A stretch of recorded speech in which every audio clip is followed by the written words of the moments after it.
नमस्कार मंडळी, जय जिजाऊ, जय शिवराय, जय शंभूराजे। आज आपण इथे मालवणला आलेलो आहोत आणि सिंधुदुर्ग किल्ल्यावर जाणार आहोत। स्वराज्य सिरीजचा दुसरा भाग आज मी तुम्हाला दाखवीन, तर पाहू आपल्याला काय काय पाहावयास मिळते।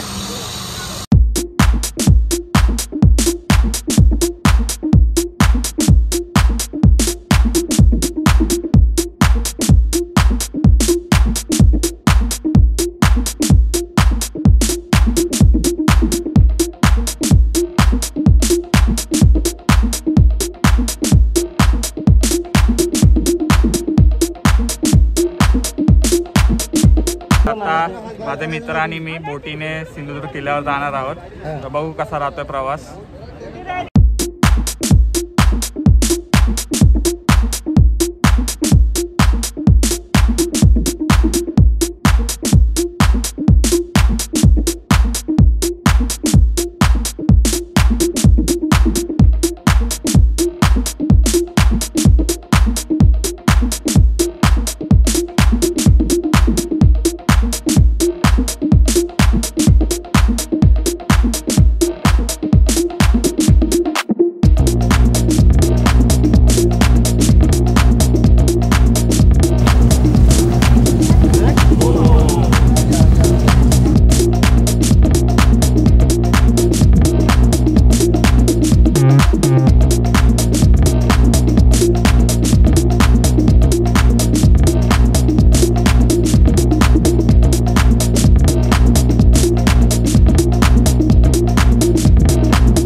सिंधुदुर्ग किल्ला नाव पडण्यात आलंय। सिंधू आणि सागर दुर्ग म्हणजे किल्ला, इथे बोर्ड होता सिंधुदुर्ग किल्ला। शत्रूने जर लांबून जर तोफेचा हल्ला केला तर थेट या प्रवेशद्वारावरती तोफेचा हल्ला होऊ शकत नाही, कारण हा बुरुज ठेवण्यात आला, त्याला गौमुखी बुरुज म्हणतात। थेट प्रवेशद्वारावरती हल्ला होणार नाही, लाकडी प्रवेशद्वार। शत्रूच्या सैन्यामध्ये दरवाजा तोडण्यासाठी प्रथम म्हणजे दुसरं हत्तीचा वापर केला जाऊ शकतो, पण त्याचा वापर होणार नाही, कारण हा वळण जाऊन दरवाजा तुटणार नाही। अशा पद्धतीने दरवाजा बांधण्यात आलाय। तिसरा पर्याय, जवळसून या बाजूला 25 आणि या बाजूला 25 माणूस, 50 माणसाने जर लाकडाच्या ओंडक्याने दरवाजा तोडण्याचा प्रयत्न केला, लाकडाचा ओंडका जायला मागे जागा नाही, दगडी बुरुज असल्यामुळे लाकडाचा ओंडका चालणार नाही। चौथा पर्याय, जवळसून भाल्याने किंवा कुऱ्हाडीने दरवाजा तोडायचा प्रयत्न केला की वरून गरम तेल ओतण्यासाठी 3 होल ठेवण्यात आले. आपला मावळा युद्धाला भार पडत असेल तर सहजपणे मारुतीचं दर्शन झालं पाहिजे, लढायला ताकद मिळाली पाहिजे. अशा पद्धती दक्षिणमुखी मारुती आणि गणपती आहे. आपला मावळा शत्रूंवरती सहजपणे तलवार जाऊन लढू शकतो कारण मोकळी जागा मिळते. शत्रूंचा माणूस जर उजव्या हातामध्ये तलवार घेऊन येत असेल तर इथे दगडी बुरुजावरती तलवार आपटली जाणार. अशा पद्धती गौमुख रचना आहे. सागापासून लाकडी दरवाजा सकाळी सूर्योदय 6ला उघडला जातो, सूर्यास्ताला संध्याकाळी 7ला बंद केला जातो. अजूनही प्रथा चालू आहे. 25 नोव्हेंबर 1664 साली हा कुरटे नावाच्या बेटावरती महाराजांनी पायाभरणी केली आणि 29 मार्च 1667ला किल्ला बांधून पूर्ण 3 वर्ष. त्याला खर्च 1 कोटी व सुवर्ण मुद्रा. हिरोजी इंदुरकर इंजिनियर म्हणजे रायगड बांधला त्याने हा किल्ला बांधला. संपूर्ण किल्ला बांधकामाला 5000 मावळ्यांचा जागचा पारा होता. रात्रंदिवस काम चालू होतं. 500 फातरवट होते, 200 लोहार होते, 300 गवंडी आणि 100 सोनार शिस वितळण्याकरता. महाराजांनी 2 वेळा सुरत लुटी. जेवढा सुरत लुटीमध्ये खर्च आलाय संपूर्ण किल्ल्याला घातण्यात आलाय. संपूर्ण किल्ला बांधून झाला त्याच्यानंतर छत्रपती शिवाजी महाराजांनी हिरोजी इंदुरकर इंजिनियरला विचारले, एवढा मोठा किल्ला बांधला त्यामुळे आम्ही खुश झालेलो, आपल्याला बक्षीस वगैरे देणार आहे. इंजिनियर म्हणाले बक्षीस नको, प्रथम कसा आपला घोडीवर चालताना डावा पाय पुढे चलतो ते द्या, तलवार लढायला उजवा पुढे चलतो ते द्या. छत्रपती शिवाजी महाराज बोलले ठीक आहे घ्यायला लागा. अशा इंजिनियरने 2 चुन्याचे साठे बांधले. सांगितलं इथे फक्त डावा पायाचा डसा ठेवा आणि इथे उजव्या हाताचा पंजा ठेवा. म्हणजे सगळे किल्ले तुम्ही निवडून आणि जिंकून घेत आलेले आहेत आणि हा फक्त स्वतःहून बांधून घेतलेला आहे. तसेच आम्ही आठवण म्हणून तसे ठेवण्यात आले. नंतर इंजिनियर म्हणाले दिव्यत्वाची त्याची प्रजिती ते कर माझे जुळती.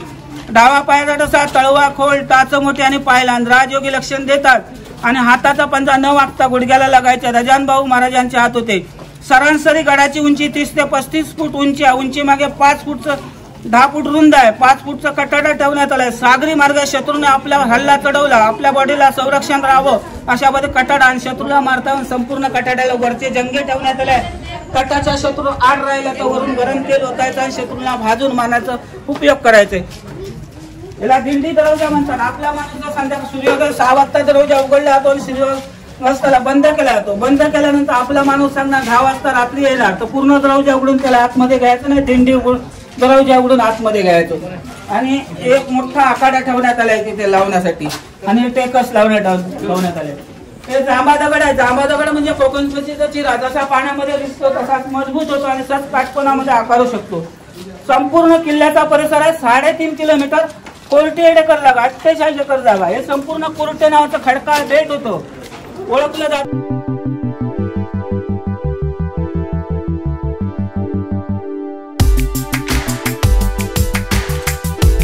1765 मध्ये ब्रिटिश लोकांच्या किल्ला ताब्यात गेला होता. ब्रिटिश म्हणजे त्यांना अंग्रेज लोक, त्यांना आरमार नको, किल्ला नको पाहिजे होता, आरमार घेऊन जायचं होतं. त्या दरवाज्यातनं भार पडत नव्हतं. हयसून इतका भाग पाडला आणि इथून आरमार भार काढल्यानंतर हे भाग बंद केलेला आहे. बघा दोन्ही साईडला मजबूत बांधकाम आहे. गडाची उंची बघा, हे सांगितलं ना 30 ते 35 फूट उंची आहे आणि जो वरचा जो 5 फूटचा कठाडा ठेवण्यात आपल्या बॉडीला मारा लागू नये अशा पद्धती कठाडा शत्रूला मारता संपूर्ण कठाला जंग आहे. आणि खालच्या मंदिरामध्ये डावा पायाचा ठसा म्हणजे चरण. जेव्हा इच्छा होती हिरोजी इंदुरकरने, जेव्हा तुम्ही चरणावरती बघशाल तेव्हा सदैव पाठीशी आपला हात राहावा अशी आमची इच्छा आहे म्हणून डावा पायाचा ठसा आणि उजव्या हाताचा पंजा घेतलेला आहे.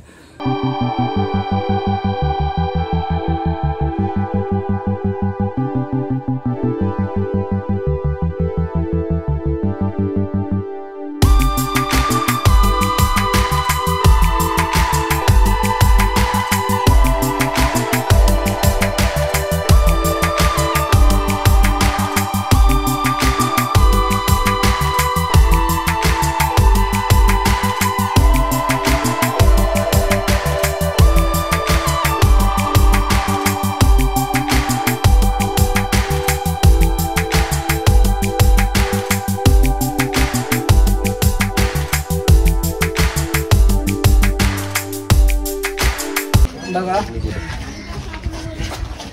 संपूर्ण महाराष्ट्रामध्ये छत्रपती शिवाजी महाराजांचं एकमेव मंदिर आहे. छत्रपती शिवाजी महाराजांच्या 2 नंबरच्या मुलांनी छत्रपती राजाराम महाराज 1689ला मंदिर बांधलं आपल्या वडिलांची 1695 मध्ये मूर्तीची स्थापना. आतमध्ये तलवार आहे, काचपटामध्ये ती शहाजीराजे तलवार आहे. जेव्हा छत्रपती शिवाजी महाराज 14 वर्ष असताना जिजापूरला गेले होते शहाजीराजे म्हणजे आपल्या वडिलांना भेटायला मातोश्री बरोबर, ते भेट म्हणून एक तलवार देण्यात आली. आणि तिरशी तलवार आहे ती जगदंबा तलवार आहे, भवानीची प्रतिकृती म्हणून ठेवण्यात आली, त्याला तुळजा फिरंगी म्हणतात. आता आपण छत्रपती शिवाजी महाराजांचा डावा पायाचा ठसा बघितला, उजव्या हाताचा पंजा बघितला. रंगीन फोटोमध्ये त्याची प्रतिकृती ठेवण्यात आली आहे. तसंच ब्लॅक अँड व्हाईट 2.5 फूटची मूर्ती आहे. त्यांच्या डोक्यावर चंद्राची कोर आहे, शंकराचा 8 अवतार म्हणतात. कमरमध्ये कमरपट्टा, हातामध्ये तोडे आणि पायामध्ये कडे, अशा पद्धतीत दगडी मूर्ती 2.5 फूटची मूर्ती आहे. या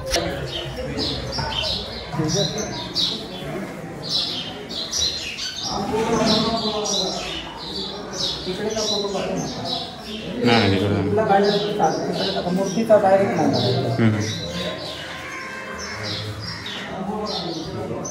बघा.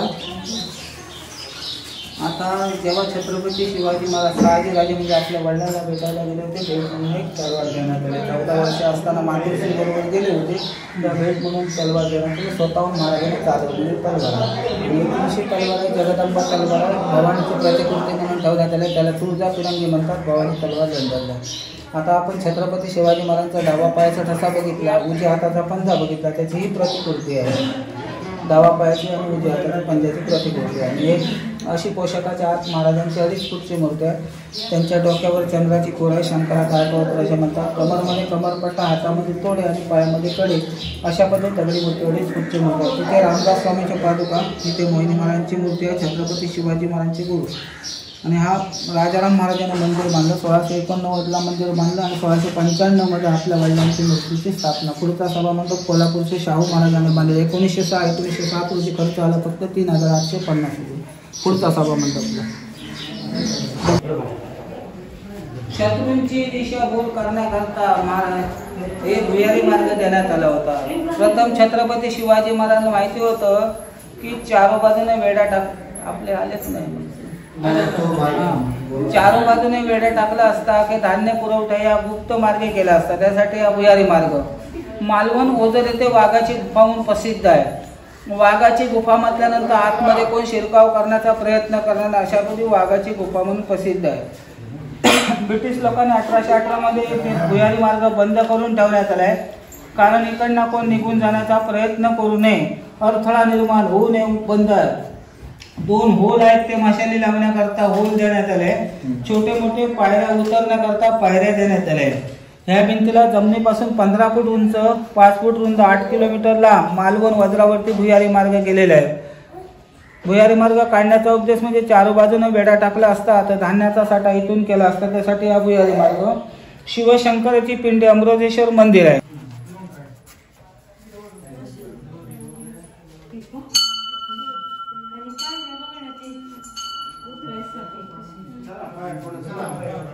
असून महत्वपूर्ण गोड्या पाण्याच्या 3 विहिरी. ही साखर भाव असा, हे दूध भाव आणि पलीकडे दही भाव. पंचामृत लागलं त्यामुळे साखर, दूध आणि दह्याचं नाव पडण्यात आलं. 4 वाट्याला समुद्राला खारं पाणी, ते गोड पाणी लागलं. 3 विहिरींना एकसारखा आकार आहे. छत्रपती शिवाजी महाराज शिवभक्त होते म्हणून शंकराच्या पिंडीसारखा आकार देण्यात आलाय. हे भिंत दिसतात ना, हे संपूर्ण 5 एकरचा राजवाडा, राजे वगैरे राहायची जागा आणि हे सभा भरायची जागा, सभा मंडप. छत्रपती शिवाजी महाराजांची सभा भरायची जागा. आणि या विहिरीला फक्त पारेकरी वगैरे ठेवण्यासाठी 3 आहेत. पारेकरी ठेवण्याचे निवासस्थान हे 3 आहेत. कारण छत्रपती शिवाजी महाराज आले ना, ते गोलाकार दिसतं, पारेकरी राहायचे बसून आणि पारा द्यायचे. पाण्यामध्ये कोणत्याच जागा फटका खरी जेर वगैरे टाकेल म्हणून हे पारेकरी असायचे. प्रथम छत्रपती शिवाजी महाराज आले, पाणी काढायचं, पारेकरांना पाणी पाजायचं, नंतर महाराजांना द्यायचं. इथे सभा भरायच्या ठिकाणी हेलिपॅड आहे, पण हेलिपॅड का आताच आहे. इथे दानपट्टा, करारनामा शिकवण्याची जागा होती. भाला फेक, कुऱ्हाडी फेक, तलवार चालवणं वगैरे अशी जागा होती. भाला म्हणजे तिथे एक चुनखडा असायचा. बांधकाम समय चुना गडाला वापरायचं. प्रथम म्हणजे 10 फुटावरून भाला मारायचा. असं सरळ राहिला तर चुना चांगला आहे आणि वाकडा झाला तर चुना खराब आहे आणि ते कॅन्सल केलेलं आहे. चांगला चुना तोडून टाकला आहे. विलासराव देशमुख हेलिपॅड उतरण्यासाठी हेलिपॅड. हे पोहण्यासाठी तळ आहे, पाजळ तळा. पाणी अडवा आणि पाणी जिरवा. जेवढं पण पावसामध्ये पाणी पडतं ना, या जमिनीमध्ये मुरून विहिरीला पाणी पुरवठा होतो. अशा पद्धतीत तळ आहे.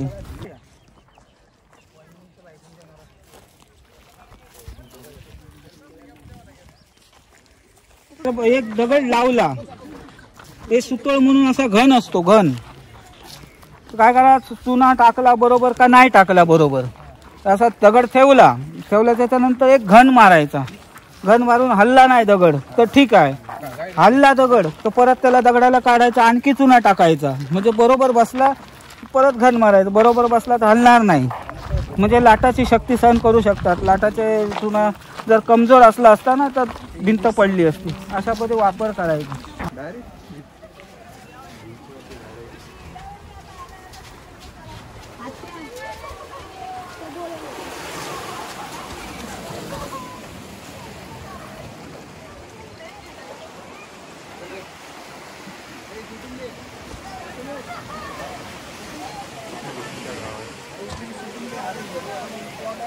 बघा, हे शत्रूंना दिशाभूल करण्याकरता ही मुद्दाम म्हणून वाट ठेवण्यात आली होती. इथे लाकडी प्रवेशद्वार होता, हे बघा होल आहे, लाकडी प्रवेशद्वार होता इथे. तिथे तारदानी काय करायची, फेरी फटका म्हणजे फिरायला यायची, फिरायला आणि तिथे लेडीज पारा असायचा, लेडीज पारा तिथे वरती. जेव्हा तारा इथे फिरायला यायची ना तिथे लेडीज पारा द्यायची. जेव्हा ताराराणी इथून प्रवेशद्वार बंद करून निघून जायची ते लेडीज पारा हटायचा तिथे. आणि शेवट इथे आणि नंतर जेंट्स पारा यायचा वाच टावरवरती, ते लपून पारा द्यायचा. कारण छत्रपती शिवाजी महाराजांची एक चाल होती गनिमी कावा युद्ध करण्याची, शत्रूंवरती गनिमी कावा करायचा. लपून पारा दिल्यामुळे इथे लाकडी प्रवेशद्वार शत्रूंना दिसणार. इथे छोट्या मोठ्या बोटीने आले तर लाकडी प्रवेशद्वार दिसणार त्यांना. लाकडी जर प्रवेशद्वारला तोडण्याचा प्रयत्न करणार तर भरपूर जागा आहे तोडायला, कुठलाच अडथळा निर्माण होणार नाही. या बाजूला 100 माणूस ठेवले आणि या बाजूला 100 ठेवले तरी अडथळा, लाकडाचा दरवाजा तुटणार आहे. आणि तुटला तर तिकडे तर आत भिंतीच्या पलीकडे गार्ड असणार, ते काय त्यांना माहिती नसणार. तोडला तर आतमध्ये दोघे जण जाऊ शकतात, मागोमाग सगळे जाऊ शकतात. दोघे जण गेले पण भिंतीच्या पलीकडे तलवार घेऊन वगैरे असणार, ते सरळ मान तोडली जाणार. मध्यंतर अर्ध्यापासून एक पळायला लागला तर वरती थोडीशी उंची वाढली की हेडबेकर आहे, टोचका आपटलं पाहिजे आणि तिथेच बसला की भाल्याने घुपसायचं. अशा पद्धतीने हेडबेकर ठेवण्यात आला होता. अशा पद्धतीत आहे शत्रूंची दिशाभूल करण्याकरता. आणि शत्रूने म्हणलेले खरं नाही, ते किल्ल्याच्या बाहेर येऊन आमच्या समोर लढणार नाही, ते आम्हाला आत बोलवतील, आमचे मुडदे पाडतले. दोघे जण आहे पण सर्व मुडदे इथेच पडतले. पळायला लागा असा जर इशारा केला तर तिथला पारा जो लपलेला असायचा ना, समोरासमोर आक्रमण करून शत्रूला ठार करायचं. म्हणजे तिकडचे इकडे पण जायला नाही, तिकडे पण जायला देणार नाही. त्याला म्हणतात गनिमी कावा युद्ध. तर काही अंग्रेज लोकांना किल्ला पाहिजे होता, काही अंग्रेज लोकांना फक्त भवानी तलवार घेऊन जायची होती एवढं. ती ताराराने त्यांची खुसफूट ऐकवली आणि अंग्रेजांवरती चाल खेळली. सातारा सोडून बघा 1680 मध्ये आलो आणि 1765 मध्ये आमच्याकडून हा तुम्ही किल्ला ताब्यात घेतलेला आहे. अंग्रेज काय बोलायला, अजून ताबा महाराजांचेच असते आहे, म्हणजे महाराजांचा झेंडा लहरातो आहे, महाराजांचेच असते आहे अजून किल्ला. आम्ही ताबा घेतला नाही, आम्हाला ताबा नको, आम्ही खाली हात जातो. तर थांबा, खाली हात जाऊ नकास. महाराजांनी किती 359 किल्ले लढवले, जिंकवले, लोकांना दान देत आलेले आहेत. आणि हा फक्त स्वतःहून बांधला किल्ला महाराजांनी, इतर रहिवाशांना दान दिलेलं आहे.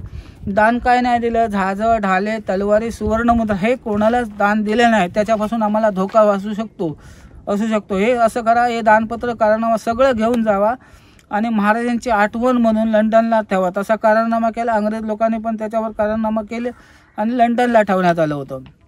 मुख्यमंत्री न्यायाचं कुठून दरवाजातनं बाहेर पडत नव्हतं. मग अशी जागा दाखवली नाही, तिकडून आरमार बाहेर काढल्यानंतर बारक्या दगडाने भाग बंद केले. तिथून पाडायला सांगितलं, इथून गड पाडा आणि इथून आरमार बाहेर काढा, नंतर बंद केलेलं आहे. तसंच मुख्यमंत्री अंतुले, बिहार अंतुले तलवारांना गेले होते लंडनला. अंग्रेज लोकांनी काय करारनामा पेश केला बघा, आम्ही पळवून वगैरे आणलं नाही. दानपत्र जसे महाराजने 359 किल्ले दान लोकांना दिले होते, एक स्वतःहून बांधला ते पण दिलं होतं, तसेच त्यांच्याच चालीवरती त्यांचे राजाराम महाराज त्यांच्याच चालीवरती आम्हाला हे सगळं दान दिलेलं आहे ताराने राजाराम महाराज. आणि तुम्ही न्यायला येता का, करारनामा बघा. मुख्यमंत्री अंतुले मला आता इथे ते तलवार तर करारनामा बघून आम्ही नेऊ शकत नाही आहे, पण आमची एक इच्छा आहे, आता एवढं मोठं महाराजांच्याच हस्ते तुम्ही किल्ला ठेवून गेला तर असं करा, त्याची प्रतिकृती आम्हाला बांधून द्या, ते जाऊन मंदिरामध्ये ठेवतो. ओरिजिनल कोणाला जर पाहायचं असेल तर लंडनला येतील, नाही तर प्रतिकृती मागून समाधान होतील. नाही तर म्हणतील तुम्ही तलवार आणायला गेले, आणली का नाही, ते आणली आहे तलवार, प्रतिकृती आणली आहे. अशी तिरशी तलवार आहे ना, जगदंबा तलवार, भवानीची प्रतिकृती मुख्यमंत्री बिहार अंतुलेने आणून ठेवण्यात आली आहे. तर सफेद देऊळ दिसतं ना, दांडेश्वर मच्छीमारांचे देवस्थळ. हे पाण्यामध्ये हिरवळ आणि भगवे झेंडे, एक पाण्यामध्ये बेट आलं पद्मगड. इथे लालगड कुठे म्हणाला? हे पाण्यामध्ये येताना हिरवळ आणि भगवे झेंडे, एक पाण्यामध्ये बेट आलं ना पद्मगड. आणि सफेद देऊळ दिसते दांडेश्वर मच्छीमारांचं देवस्थळ आहे. वॉटर बोट वगैरे बोटी चाललेल्या आहेत, पॅरासिलिंग वगैरे तिकडे तेव्हा गर्दी दिसते. आणि हे लालगड दिसते ना, तिथे मोरिया दगड. तिथे चंद्र, सूर्य, गणपती, मासा, शिवलिंग असे दौंडामध्ये कोरलेले आहेत. आणि संपूर्ण 700 किलोमीटर किनारपट्टी जाम झाली होती, गोळा करून केली होती. आणि हे 2 डोंगराच्या मधला भाग तारकर्ली एमटीडीसी पर्यटन केंद्र, राहण्यासाठी अतिउत्तम सोय. मधलं टोक देवबाग आणि शेवट टोक कोसरा दिसत नाही. आणि हे खडक दिसतं ना, त्याच्या मागे एक मोठासा निवतीचा किल्ला आणि इकडे गोवा आहे. हे संपूर्ण किल्ला कसा नागमोडी वळण छोट्या मोठ्या खडकांच्या आधारावर किल्ला बांधण्यात आला. 7 गॅप ठेवण्यात आले लपून पारा देण्याकरता. लपण्यासाठी 5 फूटचा कटाडा. त्या मार्गे छत्रपती शिवाजी महाराजांची गनिमी वैद्य करण्याची चाल होती. इथे तेव्हा ताराराणी फेरी फटका मारायला यायची, तेव्हा लेडीज पारा असायचा. ताराराणी तिथून तो प्रवेशद्वार बंद करून गेल्यानंतर इथे लेडीज पारा हटवायचा, जेंट्स पारा लावायचा. जेंट्स पारा लावल्यानंतर इथे लपून पारा द्यायची. अशी महाराजांची एक चाल होती, लपून पारा द्यायची. लपून पारा दिल्यानंतर इथे गोळेकर छोटे मोठे बोटीने येऊ शकतात. आणि दरवाजा तोडण्याचा प्रयत्न केला तर इथून तोडायला द्यायचं. प्रथम हत्या तिथे झाली पाहिजे, नंतर हत्या तिथून पळायला लागले की इकडून उभा पारा जायचं, समोरासमोर आक्रमण करून शत्रूला ठार करायचं. हे पाण्यामध्ये दिसतात ना, पाणी कमी झालं म्हणून हे गुप्त कठाडे दिसतात आहे पाण्यामध्ये. कुठून झाड निघले तर पुढे आपटली जाणं, असे गुप्त कठाडे पाण्यामध्ये ठेवण्यात आले आहे. इथे घिरड दिसत नाही, गडावर बत्ती, झाडाला मार्ग दाखवणे बत्ती दिसते, चुनखड्याचा साठा दिसते. आणि हे 2 खडकाच्या मध्ये चौकट भिंत, धान्य ठेवायची जागा आणि खालचं तळ पाजळता, पाणी अडवा आणि पाणी गिरवा अशा पद्धतीने पाजळता. शेवटचं एकदम बेट दिसतं धुंदळ ना, भरतगड आणि भगवानगड दिसत नाही. आणि सफेद देऊळ, सफेद हे दिसते ना घुमटी पाण्यामध्ये, तिथे सर्जकोट पोलीस चौकी बनलेली आहे. म्हणजे इथे जर माणसाने गुन्हा केला की तिकडे जाऊन साधायला येते. आणि लाल घर दिसतो ना, राजकोट समुद्र किनारे पलीकडे राजकोट. राजकोट म्हणजे तिथे खत्रेचा निशाण लावला होता, छत्रपती शिवाजी महाराजांचा तलवार बनवण्याचा कारखाना. संपूर्ण किल्ला बांधकामाला 5000 मावळ्यांचा जागचा बारा होता. 500 पातळवर, 200 लोहार, 300 गवंडी आणि 100 सोन अशी सवी तळण्याकरता. महाराजांनी 2 वेळा सुरत लुटी, जेवढा सुरत लुटीमध्ये खर्च आला संपूर्ण किल्ल्याला वाटण्यात आलाय. तटावरून चढून जाण्यासाठी 52 जुने, तसंच गोलाकार दिलं 52 बुरुज. भिंतीचे हात असे उभे दिसतात ते 40 शौचालय आहे. भवानी माता मंदिर छत्रपती शिवाजी महाराजांची कुलदैवत. 1664 ची स्थापना. दादनबर्जी ब्राह्मण, छत्रपती शिवाजी महाराज फौजदार सेना, हिरोजी इंदुरकर इंजिनियर आणि गोविंद विश्वनाथ प्रभू त्यावेळेचे किल्लेदार होते. यांच्या हस्ते भवानीची स्थापना झाली. नंतर छत्रपती शिवाजी महाराज किल्ला बांधायला सुरुवात घेतली. प्रथम भवानीची स्थापना करून दर्शन करा आणि या.